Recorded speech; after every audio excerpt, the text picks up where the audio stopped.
ዝነበርኩም ተኸታተልቲ ኤማቲቭ ከመይ ትጸንሑ ንቐዳማይ ትሕዝቶ ዕለታዊ ዜና ስፖርት ሰንበት 15 ሰነ ተመሊሰ ኣለኹም ክትታልኩም በኣኽብሮት ይዕድም።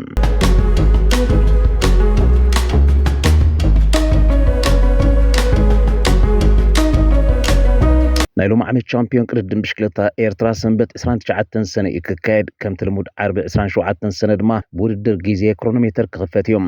ኣብ ናይ ጽርግያ መወዳደሪ ቦታ ከምዚ ኣብ ማፕ ንዕዘቦ ዘለና ለውጢ ተኻይድሎም እታ ተቐዳድምቲ ኣብ መውዳእ ጸወታ ገዚፍ ፍልልይ ትፈጥረሎም ዓቐብ ፎርቶ ሚኒስትሪ ዜና ተኣልያ ከም ዝዝከር ቻምፒዮን ኤርትራ ዳርጋ ብእኩብ ወይ ዓባይ ጉጅለ ተጠርኒፋ ቮላታ ብምክያድ ተወዲኡ ይፈልጥን እዮም። እታ ፈታኒትን ንብዙሓት ግዳይ ክትገብር ጸንሐትን ዓቐብ ፎርቶ ምእለያ ንቮሎችስታታት ተርብሕ መድረኽ ክትከውን ብቕጽበታዊ ውድድር ክትውዳእን ተኽእሎ ዘለዋ ትመስል። ካብ 22 ሰነ ጀሚርና ነዚ ውድድር ብዕሙቕ ዝበለ ዝድህስስ ትንታነታት ቃለ መጠይቕ ኣሰልጠንትን ተቐዳድምትን ከነዳልወሉ ኢና።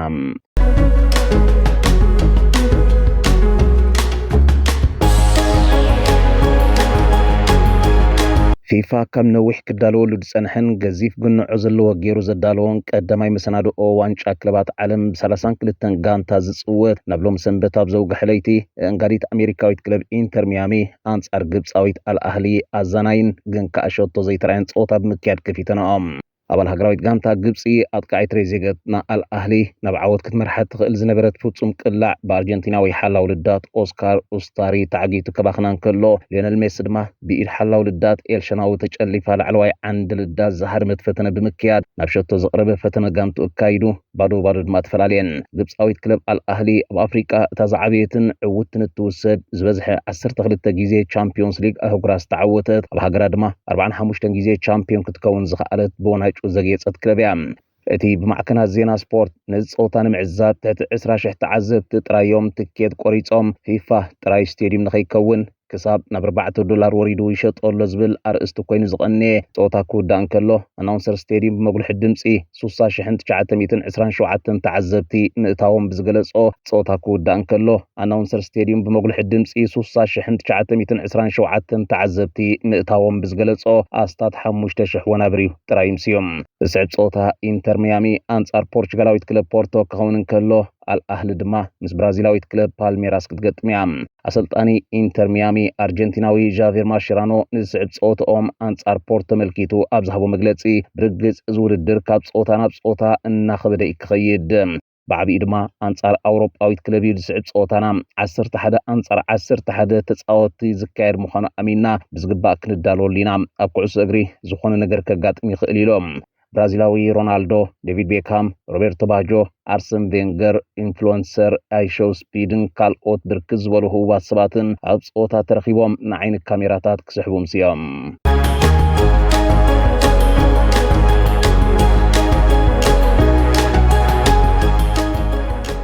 ወጻኢታ ቻምፒዮን ፕሪሚየር ሊግ ሊቨርፑል በዛ ክረማት ደው ዝብል ኣይመስልን። ናይ ፍሪምፖንግን ቨርትዝን ካብ ባየር ሌቨርኩሰን ዓሚማ ናይ ከርከዝ ዳርጋ ውዱእ ተወሲዱ ኣብ ዘለዎ ሕጂ ድማ ነቲ ካብ ግዜ ቁልዕነቱ ደጋፊኣ ዝነበረን ዝሓለፈ ዓመት ከተፈርሞ ፈቲና ዘይሰለጣን ወዲ 24 ዓመት እንግሊዛዊ ኣጥቃዒ ኒውካስል አንቶኒ ጎርደን መስርሕ ክትፍጽም ምድባ ይግለጽ ኣሎ።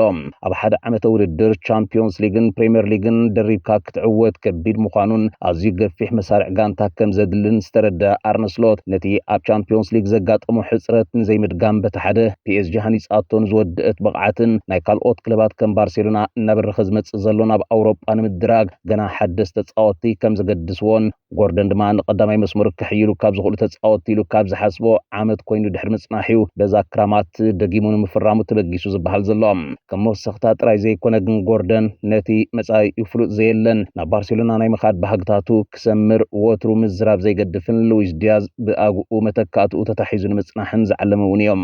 ዲያዝ ወላ እኳ ኣብ አንፊልድ ሕጉስ ከም ዘሎን ተገለጸ ካልእ ኣማራጺታት ክርእውን ከም ዝብህግ ገሊጹ ነይሩ እዩ። ዝሓለፈ ሰሙን ኣብ ሃገራዊ ጸወታት እናሃለወ ብዘይካዚ ሊቨርፑል ንዳርዊን ኑነዝ እውን ናብ ክለባት ስዑድ ዓረብ ወይ ስጳኛዊት ክለብ ኣትሌቲኮ ማድሪድ ክሸጦ መደብ ሒዛቶ ብዘላ ቀዳማይ መስመራዊ ወሰኽ ክደልን ኣይግድን እዮም።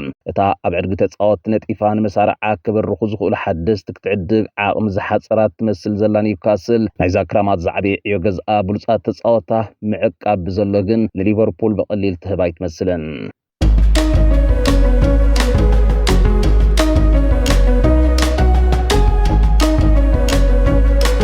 ሾደናዊ ኣጥቃዒ ቪክተር ጆከረስ ምስ ኣርሰናል ክጽምበር ከም ዝደሊ ኣነጺሩ ዝበለ ፋብሪዞ ሮማኖ እቲ ማንቸስተር ዩናይትድ ሒዛቶ ክበሃል ዝቐንየ ላዕለዋይ ኢድ ካብቲ ማለት ሒዙ ሙሉእ ብሙሉእ ከም ዝፈረሰ ነጺሮም።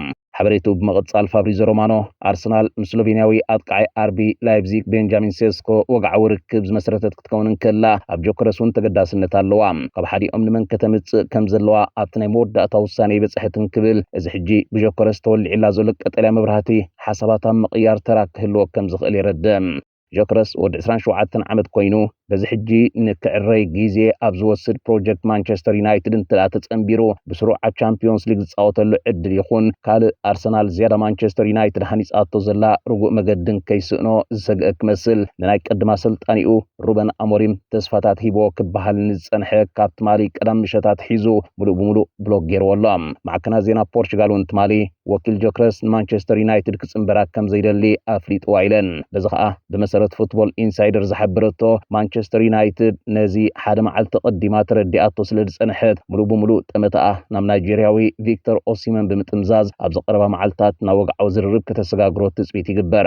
እንተ ኣርሰናል ግን ነቲ ቅድሚ ሕጂ ኣብ መንጎ ኣሰልጣንያ ሚካኤል ኣርቴታን ዳይሬክተራ ኣንድሬ ቤርታን ኣብ ምዕዳግ ጆከረስ ዶ ይሓይሽ ሴስኮ ዘይምርዳእ ተፈጢሩ ተባሂሉ ዝነበረ ካልኦት ክእምንኦም ዝኽእላ ክለባት ከይመንጠላ እንከለዋ ነቲ ኣብ ሲስተመይ ይሰርሒት ትብሎ ዓዲጋ ክትቀስን ሓላፍነት ተሰኪማ ኣላ። ምክንያቱ ማዕከና ዜና ኢጣልያ ይገልጾ ከም ዘለዋ ጁቬንቱስ ንጆከረስ ንምዕዳግ ወግዓዊ ጠለብ ከተቐርብ ትዳሎ ስለ ዘላ ክሳብዛ ሕጂ ብዘሎ ሓበሬታ እዞም ክልተ ተካዕቲ ምዛ ለንደናዊት ክለብ ንምጽምባር ብሂጎም ከም ዘለው እዚ ድማ ንኣርሰናል ኣማሪፃ ናሓዲኦም ንክትወስድ ባይታ ዘርሕወላ እዩ።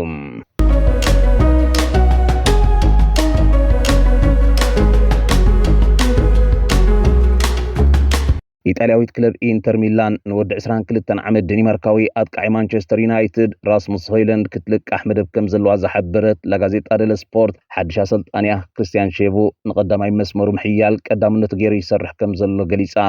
ኣብ ሴሪኣ ብናፖሊ ተበሊጻ ኣብ ቻምፒዮንስ ሊግ ድማ ተሰሚዑ ብዘይፈልጥ ውጽኢት ኣብ መዛዘሚ ግጥም 5-0 ፒኤስጂ ተሳዒራ ብዘይ ዋንጫ ጥራይ ኢዳ ዝወደት ኢንተር ሚላን ምስ ሲሞነ ኢንዛጊ ብክልተኣው ስምምዕ ድሕሪ ምፍልለያ ኣሰልጣኒ ኣካዳሚኣ ዝነበረ ድሒሩ ንክለብ ፓርማ ኣብ ምዕላም ንዝጸንሐ ሼቡ መዚዛብ ዘላቶ ንክልተ ቀዳሞት ኣጥቃዕታ ላውታሮ ማርቲነዝን ማርኮስ ቱራምን ዝወዳደር ሳልሳይ ኣጥቃዒ ከተፈርም ኣብ ስራሕ ትርከብ። ነቶም ክልተ ተጣባበቕቶም ዝጸንሑ ኣጥቃዕታ ኣርናቶቪችን ኮርያን ብነጻ ዝውውር ስለ ዘፋነወቶም እያ ንሆይላንድ ነዚ ዓመት ተለቂሓ ከተጻወቶ ዝመጽእ ዓመት ድማ ንኽትዕድጎ ምስ ክለቡ ክትዘራርብ መደብ ሓንፂፃ ትርከብ።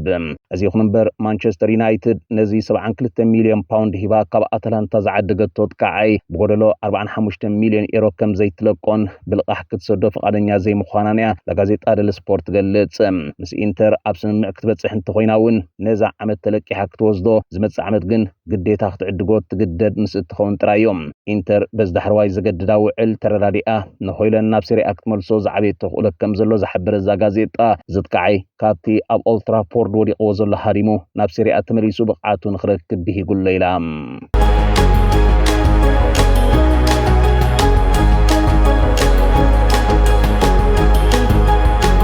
መወዳእታ ንኣፍልጦና ኣብ ሓደ ግዜ ኣብ ዓበይቲ ክለባትን መድረኻትን ዝጻወቱ ዝነበሩ ዞም ዝስዕቡ ተጻወቲ ኣብ ዋንጫ ዓለም ክለባት 2025 ክሳተፉ ምዃኖም ፈሊጥኩም ጸኒሕኩም ዶም?